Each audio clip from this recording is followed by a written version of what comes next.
Hey, everybody. Welcome back to Movie Chatter. This is going to be our last episode, I believe, of 2020, which will finally be over, thank goodness, and we can get into 2021, where we've got a lot of movies hopefully coming out.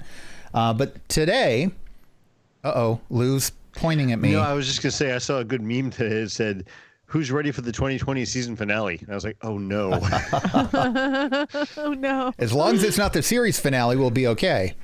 Who else is worried about the 2020 season finale? I'm like, oh, God. Sorry. Lou, how are you doing tonight? I'm doing pretty good. We had some snow here this morning, so Yeah. I had to clear a bunch of snow, very cold, but I had today scheduled off, so today was like my first actual snow day in a long time. Nice. Because we always work on snow days. That's what we do. It's snow helps our business. So Right. Except that if nobody can get to your business. Well, that's the thing. On the actual snow day, we're usually not very busy. Right. But then immediately after it. But the last 2 days before this, we were just swamped with people buying snowblowers. Yeah. Well, and tomorrow you'll be swamped because it'll be all the people who feel like they should have bought snowblowers and didn't. True. And don't want to be caught unprepared next time. Which is good because we had one snowstorm last season for the whole season, and we sold really nothing. So, yeah, this was pretty big for here. I had to work, so it happened while we were at work, and then they shut all production down. But then they wouldn't let us go home, because the department manager didn't want anybody going home. But everybody left anyway. So out of like 100 plus people in our department, I was one of 5 or 6 people who didn't leave. And at that point, there's no sneaking out because you're one of only 5 or 6 people. It's going to be pretty obvious if, Right. So, so I got to drive home in the worst of it, but I made it home. So that's good. That's never fun. Yeah. Good. Glad you're safe. Robin, how are you doing? You didn't go anywhere in the snow, right? No. Well, I worked remotely. So I went from my kitchen to my workspace. Now, what you should have done if you were smart, you would have called in and said, "Listen, guys, I can't get out of my bedroom. Too much snow. Too much snow. I don't know what to do here." Yeah. So, but look, I am near my Christmas tree, and that makes me I see that. happy. It actually looks like you're looking up at your Christmas tree. Oh yeah. Which I am too, to be fair. So yes. It's my frosty hat topper. That's my favorite. Oh, is that what that is up there? We can't quite make it out on the video. It's Frosty's dark. top hat. Yeah. Okay. Yeah. This is actually the extent of my Christmas decorations, what I have here on the desk. At this point, with only 8 days left and me being here alone anyway, I'm not thinking I'm going to break out like a whole tree and decorate it and then tear it all down. No, but that's all the more reason to do that. I spent a couple Christmases in Florida by myself without family, and I put up a tree. I'm like, you know what? Screw it. Yeah. If I had done it earlier, I would have been okay with it. But I think that. But wait, you're the guy that puts the tree up and leaves it up until like March. You got plenty of time. I don't have plenty of space where I'm at right now. Okay. So, and my tree is very large. Like I have one of those like $700 Christmas trees. Nice. Well, used to be. I lent it to family and it's not survived well. We have a new tree this year. My old one was dying and it was artificial bed in it for a long time. And this one is a new microdot lights where there's no actual housings for the bulbs. It's just LEDs wired into the wire. You can't see anything but the point of light. Like into the branches. That's cool. And yeah, well, not into the branches, but there's string of wires throughout the tree, but there's no actual bulb and bulb holder. Okay. It's just an LED. That's cool. So it's really cool. They're really small, really tiny. It looks nice. Good. I'm happy. We are going to get to movies soon. We are. Too, by the way. Before we discuss Wonder Woman, I actually have not. I've got today and tomorrow off. Then I work another 3 days, and then I'll be off through the holiday week. I'm behind on Christmas movies. I've literally not watched a single Christmas movie yet.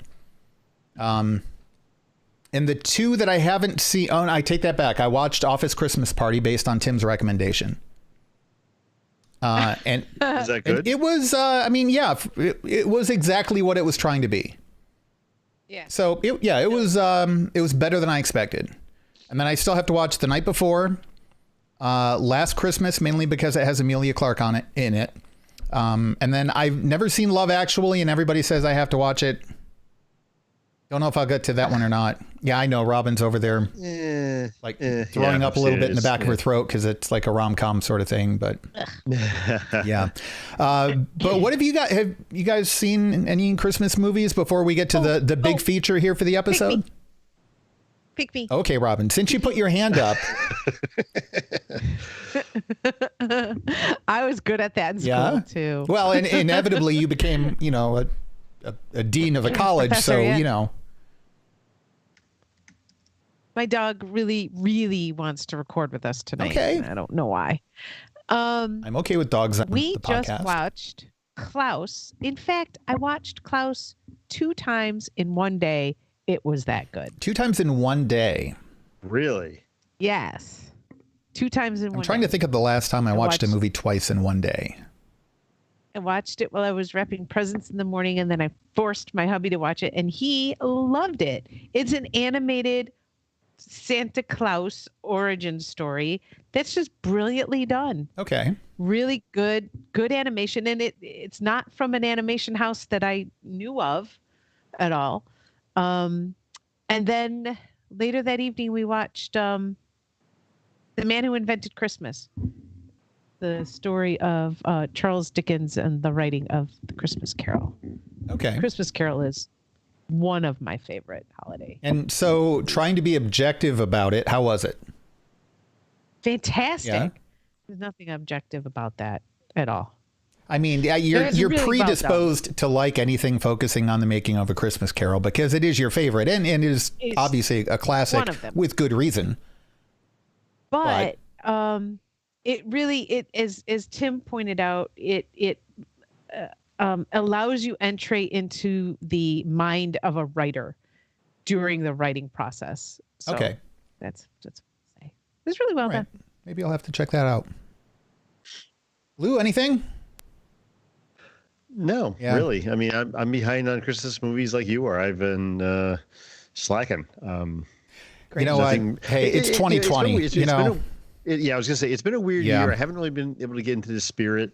I'm still happy it's Christmas and I'm happy, we're family's going to be together and, we have a good time, but it doesn't feel like Christmas. Yeah. And that's made it really hard for me to get into Christmas movies. The 2 things for me that get me in the mood for Christmas are really the music and the movies. And I haven't been in a position to listen to music much. And I haven't really watched the movies. And this year, like Thanksgiving kind of marks the beginning of the season for me. And we basically didn't have Thanksgiving this year. My son couldn't come visit. Still not sure if my son's going to get to come visit for Christmas. And I've been working constantly, so I'm not feeling it, but that's okay. 2020 is almost done. And then we'll have a whole different year and everything will end up okay. Let's hope. Yeah. I'm looking forward to 2021. I am too. I got positive. Still going to have a little bit of a slow start, but it's going to be moving in the right direction. So now, speaking of things moving in the right direction, one thing we are going to get on Christmas, not a Christmas movie by definition, but we are getting Wonder Woman 84. And if you subscribe to HBO Max, you're getting it for free in home. You don't have to go out to the theaters. You can stay safe and not have to worry about the pandemic and all that. And you can watch it right on your television or your iPhone. I don't think I'd want to watch that on an iPhone, but no. But you can watch it at home or wherever you are. So prior to watching that, we thought we'd take a step back and talk about Wonder Woman from 2017. Yeah, I mean, we had originally said, hey, this is coming out Christmas Day. I want to rewatch Wonder Woman beforehand, so it just freshen your mind and everything. Right. So we said, hey, let's do a show. Yeah. So I assume now, Lou, I know you saw this in the theater when it came out. Yes. Okay. I did as well. Robin, did you see it in the theater? Yep. Okay. Yep. All right. So looking at the current round of DC movies, we had Man of Steel, Batman versus Superman, Justice League. Wonder Woman came out in between those last 2. Yes. Then we had Aquaman. And things kind of got all messed up. We're getting a new Justice League, kind of, sort of, not really, but kind of. And it's going to bring back a bunch of different storylines and stuff that got cut out that was kind of shaping the direction that the DC Cinematic Universe is going in. And so I'm wondering if it's successful, if Warner Brothers will continue to take things in that direction. And the main characters I think that was going to have influenced was going to be Cyborg and perhaps Batman and Superman. They seem to have the most stuff that was taken out. It doesn't really seem to be affecting the Wonder Woman storyline. And Wonder Woman 84, given that it takes place in the 80s, again, isn't really going to be affected by the more modern movies. So the Wonder Woman series has kind of been untouched by all of the universe rebooting, going off in a different direction with the Batman origin story. And is the Flash movie still coming or is it not? All that kind of stuff. So this has kind of been safe. And I think that it stands on its own as a really good movie. I think it's got a really good story. I think it's got good actors, good directing. I liked this movie, and I think it's the best of any of the DC movies. I think this is kind of the shining example of what DC should be doing with their films. What did you guys think? Robin, we'll go with you first this week. What did you think of Wonder Woman? Yeah, honestly, it was okay. But what carried the movie for me big time was the costuming, was the set design, what the mood, everything that goes in to make a good movie, I think was all there.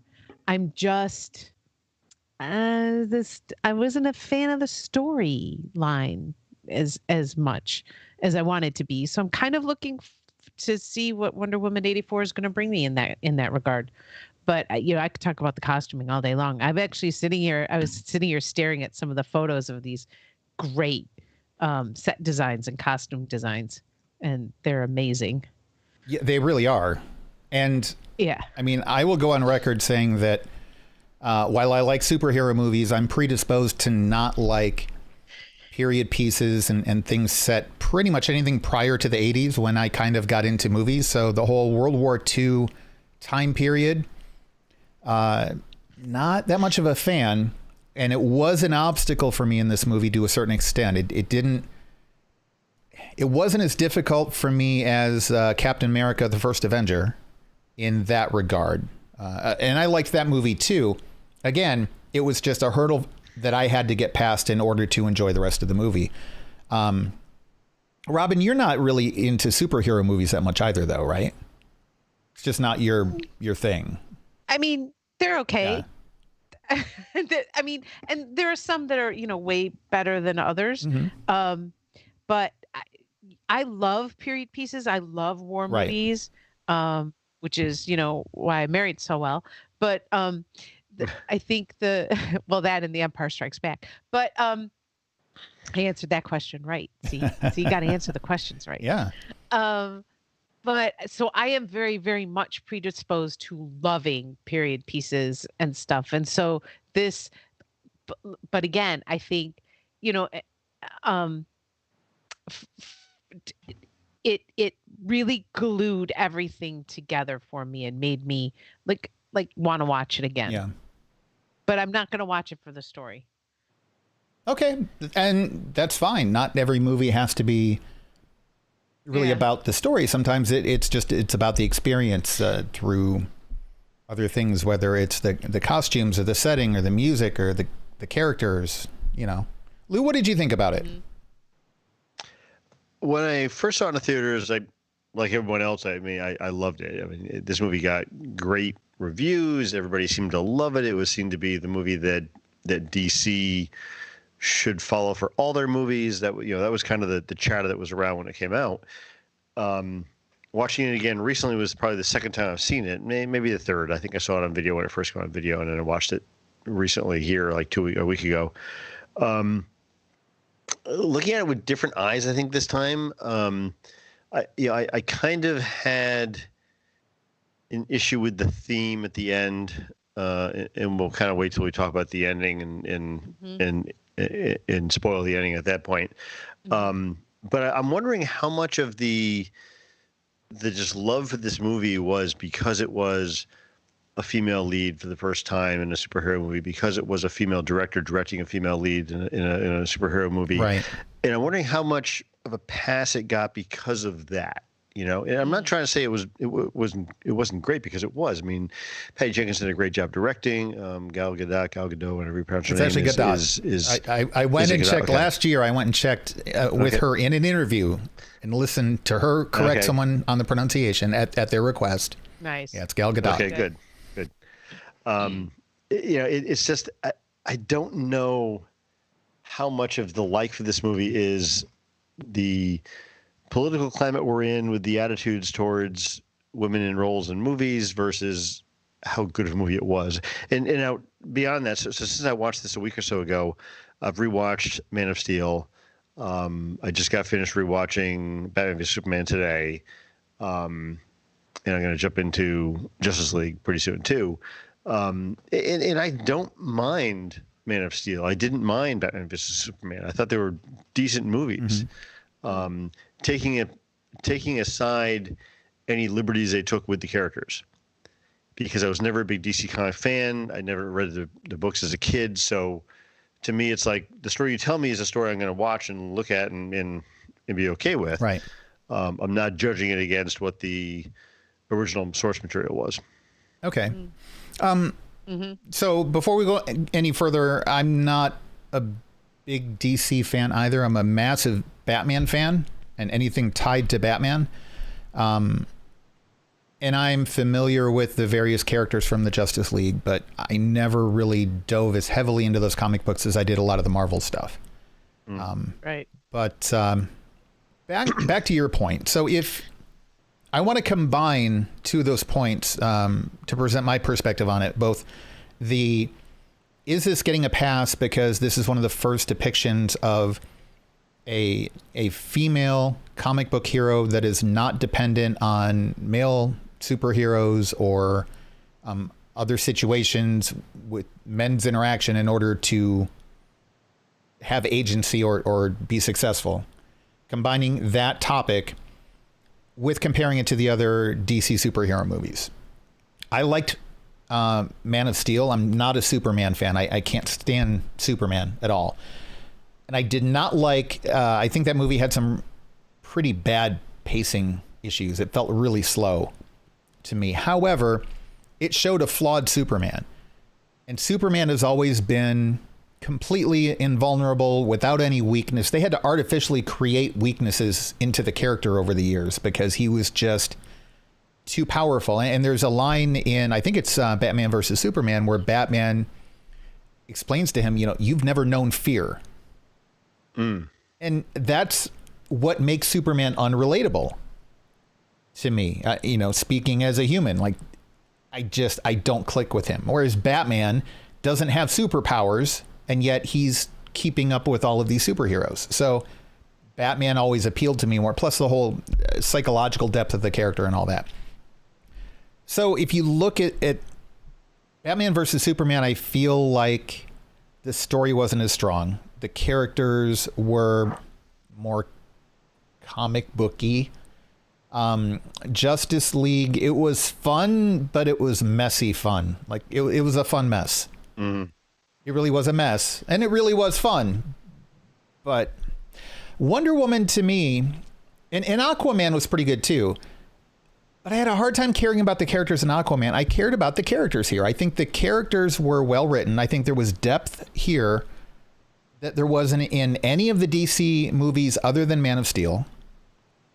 And I think it's a legitimate question to ask, does something get a pass because of things happening outside of the film? I asked this question when Dark Knight came out and Heath Ledger was nominated for an Oscar. I'm like, okay, I get it. That was a tragic death. People want to honor him. He was a good actor. Was that performance, and it was a really phenomenal performance, but was it Oscar worthy? Right. Was it really comparable to the other people in that category, or did he get a pass into that because it was such a high profile situation at the time? It's a legitimate question to ask those things, and it does not equate to being dismissive of the issue at hand. In this case, representation of women in movies, especially women in roles where their character is powerful and is looked up to as a hero. And, I don't think that this is getting a pass. I think it's legitimately good writing.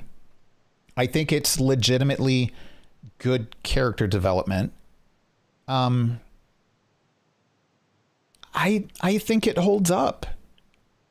I think you get to see the strengths of the character and the weaknesses of the character. Like, she doesn't understand the society around her, and yet it doesn't make her completely incompetent either. Like, she's obviously a fish out of water, but it doesn't rob her of any of that agency. And it doesn't, she's not having her hand held all the way through the movie. In the moments where she does kind of get guided along by the other people around her, it's guidance. It's not decision-making for her.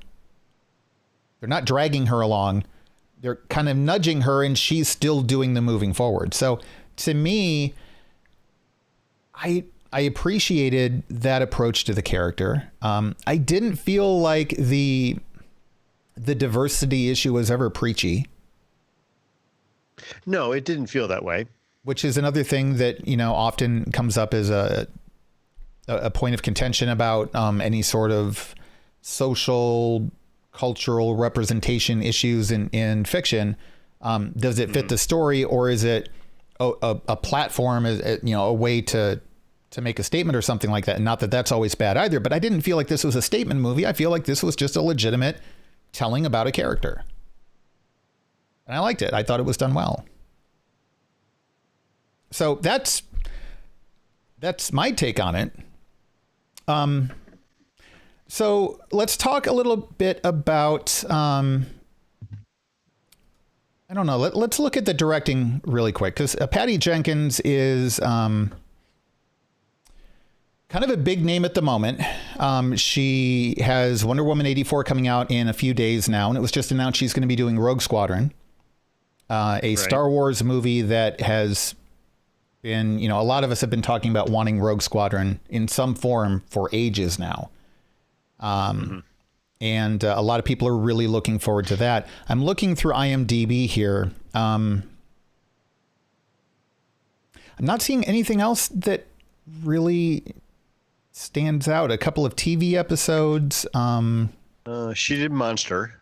Oh, that's right. Back in 2003. I never saw it.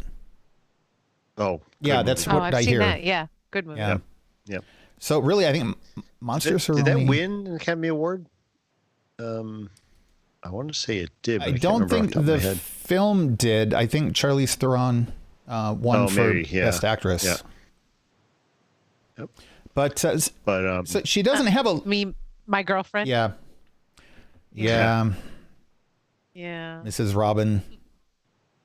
Yeah, nothing else really stands out to me that she did as a a big thing here. But Monster was critically acclaimed. That was a well done movie. And that was one of her first things that she directed. But she doesn't have a lot on here. And I think she hit it out of the park with this. Robin, you're kind of our resident expert on directors. You tend to focus and analyze the directorial aspect of films more so than Lou and I. Any thoughts or comments on? Not honestly here. I mean, no. I mean, so good director. It was a very well put together film. Like I said, and I think there was a lot of pieces that came together to make it a whole. I think if she had made any other choices, I don't think the film would have been as good, right? And so the choices she made in the directors that she hired, the art director and the folks that she worked with, I think worked well together to give us a nice, tight film. So we'll see. We'll see. I mean, I liked Monster, but at that point I wasn't watching movies necessarily for their director sort of credits. She's never been a director that I've really sought out. I've just sort of been like, look, she directed that. Well, the interesting thing to me is, and this kind of goes in terms of all movies, if the director did their job well, it's almost transparent, right? I mean, if they do their job really well, the movie works, right? I mean, to me, if they don't do their job, then I think things are glaring. We talk about Star Wars stuff from time to time, and Lucas not known for being a great director, good editor, great storyteller, great concept idea, but in direction, it falls apart a little bit. And some of his movies kind of reflect that from a director's standpoint. This movie here, it worked, right? Everything worked about it. So she did her job really well. Right. It's interesting to say she didn't write this one. She is on the writing credits for Wonder Woman 84.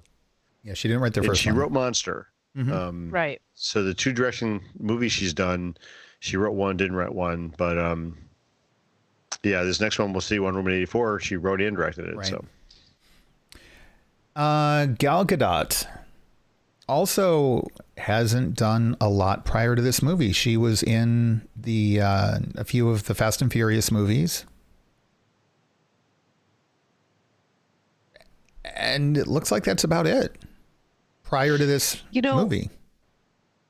She reminds me so much of, is it Marina Baccarat who plays Marina Baccarin? Yeah. She really reminds me of her. And I don't know why. Sometimes I look at her and I'm like, wow, that could be, that could be somebody. She's just, I think she's incredibly beautiful. And I hope it turns out that, she's as incredibly talented as we saw in Wonder Woman. So, we'll see. But like you said, there isn't a whole lot that she's done that we can say, what a great actress. Yeah. And honestly, I think that her acting in this movie was really good for someone who doesn't have a lot of experience. But I think that it was a little bit better in Justice League. I've heard rumors so the reviews are in for Wonder Woman 84 already, and people are saying it's really good. They're saying it's way better than this one. And they have made a point to say that Gal Gadot has evolved as an actress, and it shows. When they go back and look at the original movie now, you can kind of see where she was still kind of coming into her own. But again, I mean, she hadn't done a lot. For those who don't know, something I find interesting, she was in the Israeli Defense Force for 2 years. And apparently, my understanding, she was like a combat instructor at one point. I could see that. Interesting. Yeah.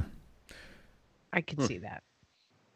She had swordsmanship training for this movie, kung fu kickboxing, Brazilian jiu-jitsu. Yeah, I don't think I'd want to mess with her. Killer dresses. Yeah, I haven't seen dresses that good since Lou had one on in that last podcast we did. Yeah. Lou. Too bad it was an audio podcast. Nobody could see it. Yeah, that's true. That's true. Yeah, so I mean, I think that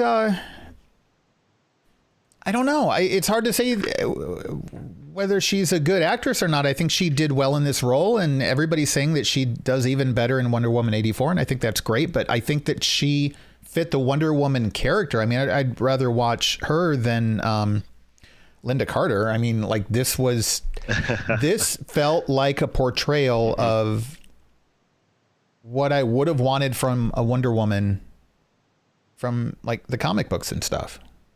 Sure. I don't know.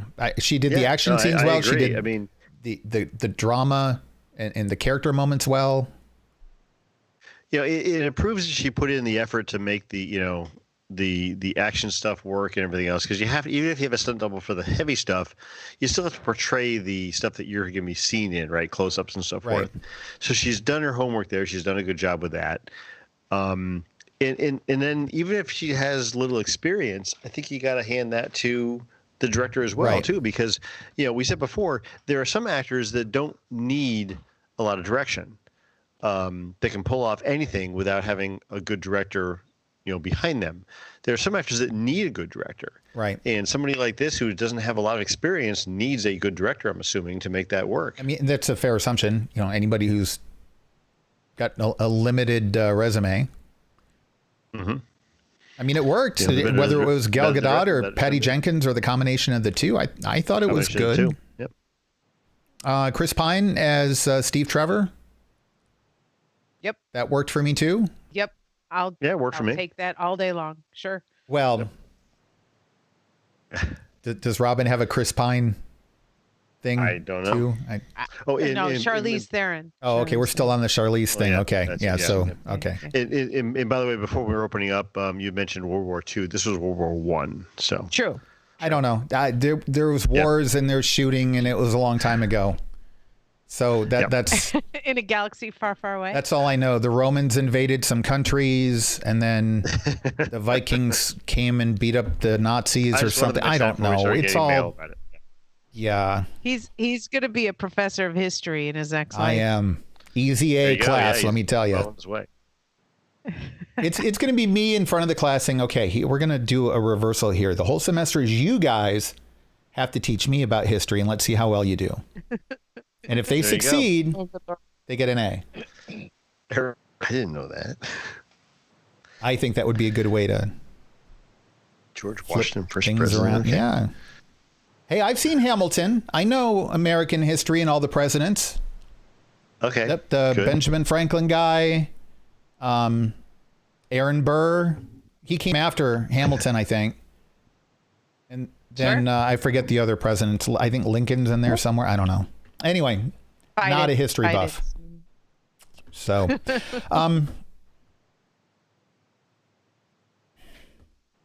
I don't know. So let's talk the themes of this movie. You were talking about the ending, and we can go ahead and skip right to that at this point. So ambivalent about the ending. To me, the ending, the I'll call it the love conquers all ending is. I'm like, really? That's what we're gonna come down to? Is love will solve all these problems? I mean, I don't know. It just seemed too easy, too cliche. Maybe I don't know. So I can give it a little bit of a pass for that in the sense that it's the DC universe. The whole Wonder Woman stuff is all based on Greek mythology, and it's very, very mythology heavy. And when you're looking at those sorts of themes, they are very basic, idealized themes in mythology. And I guess I can kind of get, I mean, if you've got, who is it, Ares, who embodied hatred and all that, then God of War, right? Sure. Then there should be something that embodies the opposite of that, and that's like the ultimate conflict in human history. So they're very, very basic, ancient storytelling themes. So I get it, and it fits the concept. But it also, because it's so basic, it doesn't really coalesce with modern storytelling to some extent. I think my issue with the ending was more just like the whole battle thing at the end seemed like, well, now you've got everything so thematic and so, for lack of a better way to put it, magical, like it's not actual combat. It's just, well, I really hate and well, I really love. And so who wins? Like it kind of, it took, I don't know. It took something away from the conflict. I kind of felt like, okay, now I just have to sit back and watch how the video game plays out. And it kind of pulled me out of the story. I did like kind of the concept, though, throughout the movie of the real world versus this fantasy world that she comes from, where, she's all about Ares and, in the embodiment of hate in a single person. And everybody else is like, no. This is just, it's World War I. This is what we do. Like, she was so disconnected from that, and she's trying to explain to everybody how it's this mythology come to life, and everybody's like, you need to be locked up somewhere. Like Yeah. I enjoyed that dichotomy of it, and you kind of spent the movie the first time you watch it wondering, like, when is she gonna get it and it's gonna click that this is the real world? And then you get to the end and you discover, oh, well, no, it actually is this Ares character who's a character. Right. So I appreciated that take on it. However, I'm kind of with you, Lou. That part of it fell flat. I liked the overall movie, but the ending was, It was funny because I kind of forgot how much that played into the ending, and watching it the second time or the third time as I'm getting to the end, you can kind of see it because I'm remembering a little bit. I'm like, oh yeah. I'm like, oh yeah. This is just really sappy at the end. It's just, it is what it is. I'm like, okay, fine. But yeah. I don't know. I did like the way that, because you have her beliefs growing up in the world she lived in, where they're still ruled by the gods, right? Right. It was Ares Greek god or Roman god? I forget. I always get Greek. Romans I think and the whole Greeks Wonder confused, Woman mythology is based around Greek mythology. Greeks. Okay. So, if you believe in the way they had their gods, it was gods for different aspects of the world, right? And there was a story behind them and how they got their powers and how they interacted with the humans and so forth. And then you bring her out of her secluded world, and now you're realizing that, oh, it's really true. It's all real. It's like that is how things play out. Right. And you can kind of see how say, okay, you take these characters, these god characters, and put them into our world, and you can kind of see how that would play out. So it gives you a thought of, well, okay, it was kind of cool in that respect. But yeah, I agree. Yeah, and that's why I think the love conquers all thing was just, Yeah. And I think that's where it's hard too, because I appreciate the themes kind of being brought into the real world like that. But then, like I said, it felt like it fizzled a little bit at the end.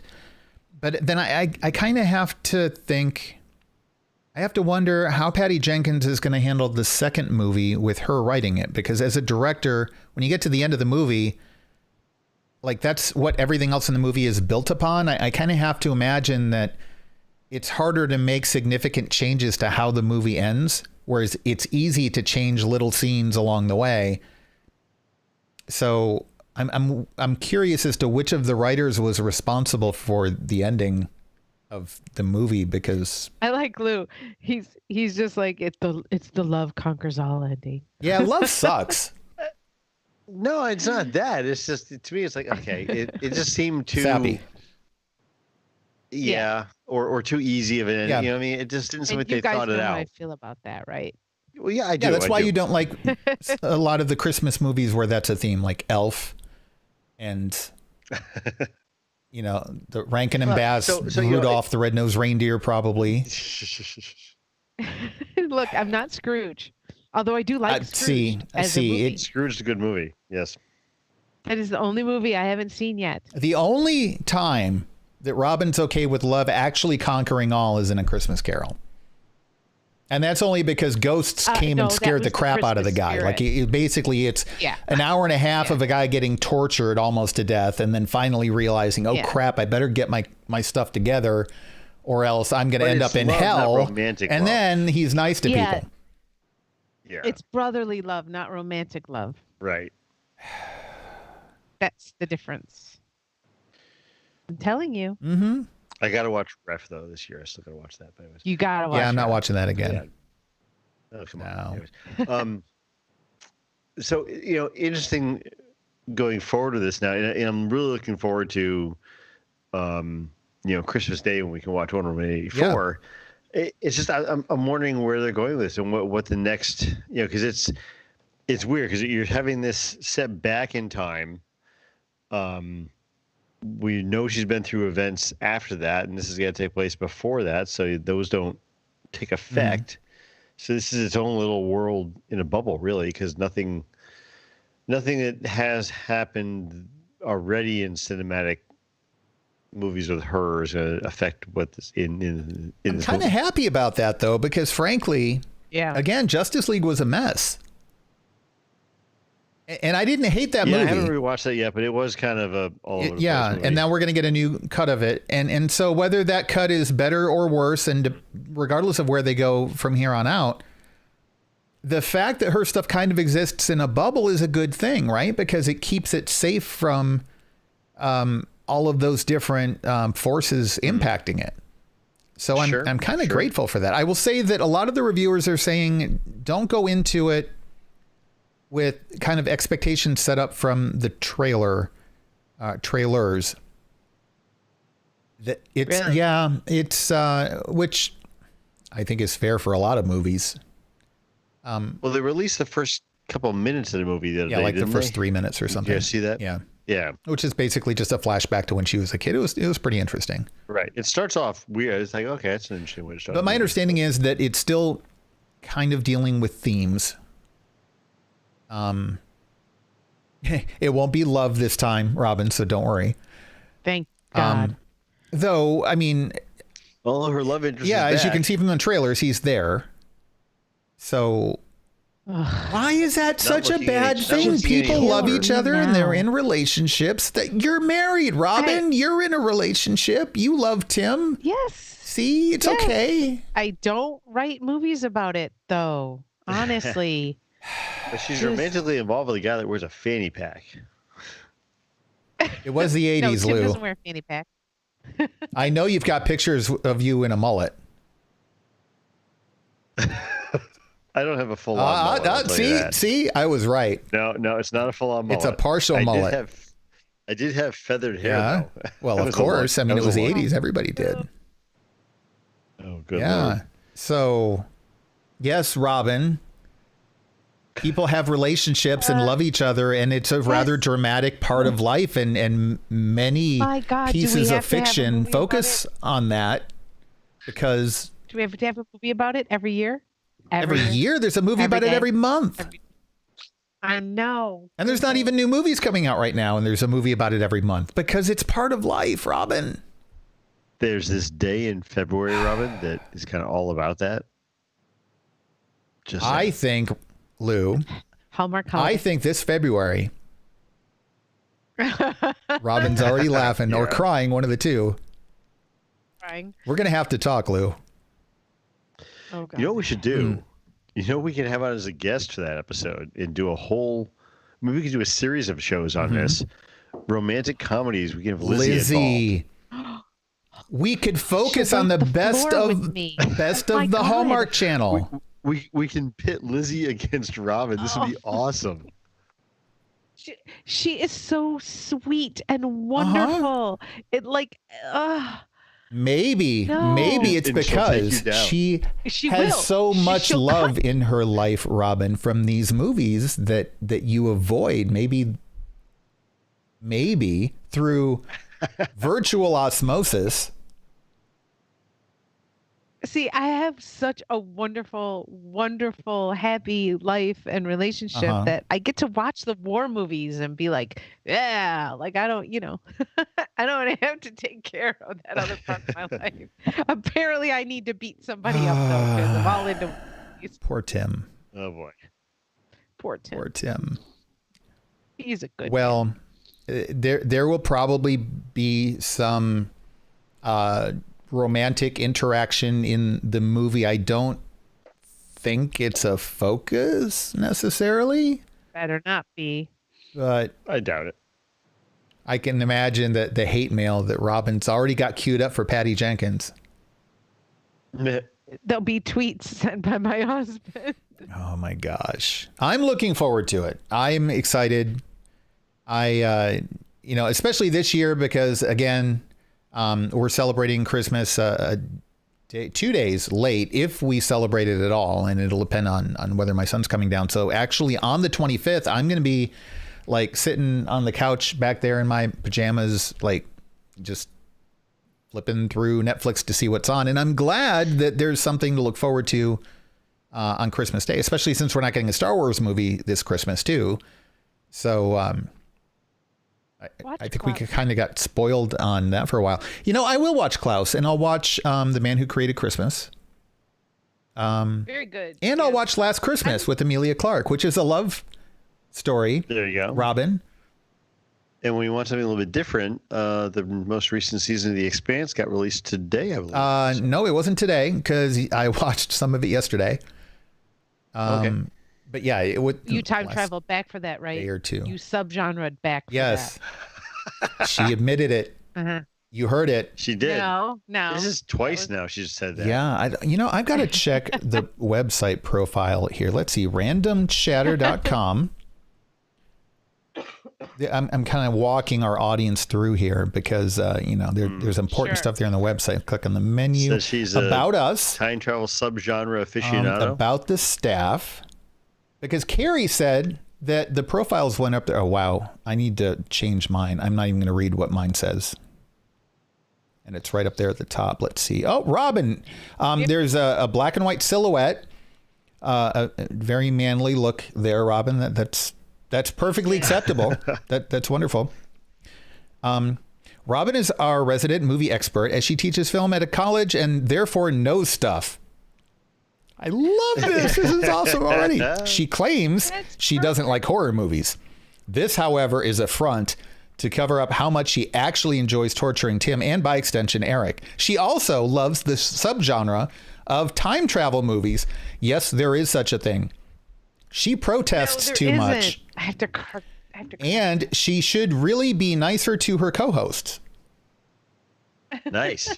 Yeah. Time travel, by the way, is capitalized, which I think when you're referring to it as the title of a subgenre is optional, but Carrie opted to capitalize it. I think probably to bring attention to it in Robin's profile, and I appreciate that. All right. Here's the problem. Huh?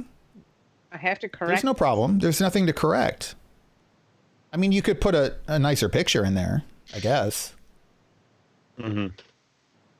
April's got the same silhouette. Yeah, so does Lila. And Chip and Don. Well, Robin, I know it took you a long time to get that profile description into Carrie. So obviously you put a lot of time and effort into it, and it's very well thought out, very accurate, very representative of who you are as a movie fan. I really like that. It captures a little bit. I got to get the error of subgenre out of there because, I disagree, Robin. I will take a stand and say it is not a full-on genre in and of itself, Carrie. Now, Lou, I think you would agree. Robin, if you're going to try to say that we got to take out subgenre and just put genre in there, I think you're going too far, Robin. I know you're a fan, but you got to put limits on it. No. I doth protest too much, apparently. You do. It's right there in your profile. And at least you can admit it. That's the first step in the journey to recovery is admitting that you have a problem. I'm very proud of her, Lou. I don't know about you. I am too, yeah. Oh, shush. All right. Well, is there anything else we want to say about Wonder Woman before we sign off? I think we're kind of at our time limit here. Yeah, no, I think we are. I've said all right. Everything on my mind about it, I think. And, mainly this was kind of a rewatch and coverage to prep for the big Christmas release. And it is kind of a big release because we haven't really had a lot of big movies come out this year. We've had Tenet and this, and everything else was way, way, way, way back at the beginning of the year, almost a year ago now. So this is kind of a big deal. So I'm really looking forward to it. Looking forward to seeing this movie and what else HBO Max has to offer for us next year. Yeah. There was a lot of discussion and talk about that amongst people in Hollywood and how bad it is and so forth. But, yeah. I'm kind of excited about it. I think it's a step in a good direction for now, even if it's not going to be the norm after 2021. I think that we'll get back to normal again. But I think at this point, let's get the stuff out here and get us watching it and make room for new stuff. We may have to take a moment over the next coming months and do kind of a State of the Union sort of show talking about what the situation is with the movie industry and where it looks like things are heading. I think maybe a couple of months come back and revisit that. I don't think we need to at the moment. But I think next episode, we might as well cover Wonder Woman 84. And then maybe we could do Tenet. It's out on home video now. That is something I'm going to watch very soon. Okay.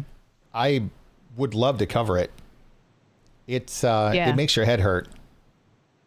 Like, it's not as bad as Primer, but it's not as bad as Primer.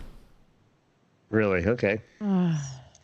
Yeah, I really want to see it. So Lou's crying. That's how much he wants to see it. I know. And I love looking. I love this look of exhaustion on Robin's face.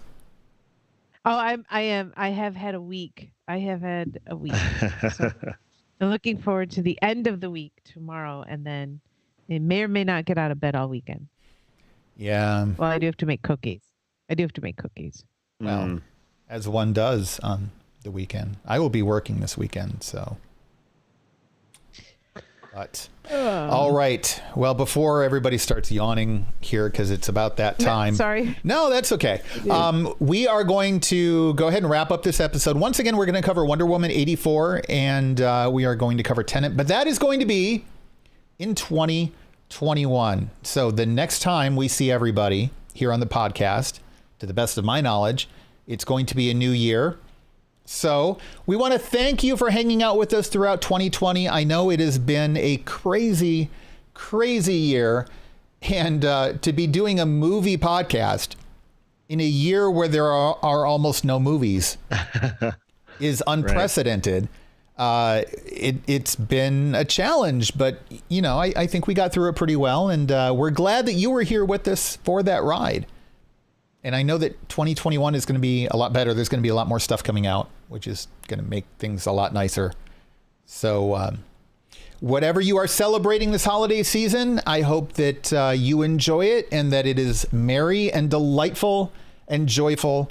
And remember, even if you can't be with the people that you normally would get to spend the holidays with, check in on them and do some kind of a virtual get together. And remember that, you know, you can call your friends too on Skype or Zoom or you know, whatever, Microsoft Teams, I guess, if you're desperate.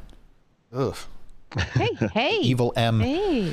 But I was just going to tell you to keep love in your heart, and now you're dissing on the Teams. No, I'm getting Microsoft Teams out of my heart so that I can go back to having it full of love. I was waiting for him to break it into song there. Where he said, if you can't be with the ones you love, you know, love the ones. I can break into song. You want me to break into song? No. I can. I don't mind. Good. Okay. I'll spare you guys that. We're good. So don't forget to check out the website, randomchatter.com, for all of our podcasts. We've got a lot of stuff on the network. And in fact, the Tight Beam is not only back, but like you said, Lou, the Expanse is back. So you definitely want to be keeping up with the Tight Beam as you're watching the Expanse. And we've got all kinds of other shows on the network. Don't forget to check us out on YouTube, by the way, if you're listening to the audio podcasts. We have several of our shows on YouTube, and we're going to be bringing back Trailer Breakdown in the new year as well. I'm really looking forward to that too. Yes.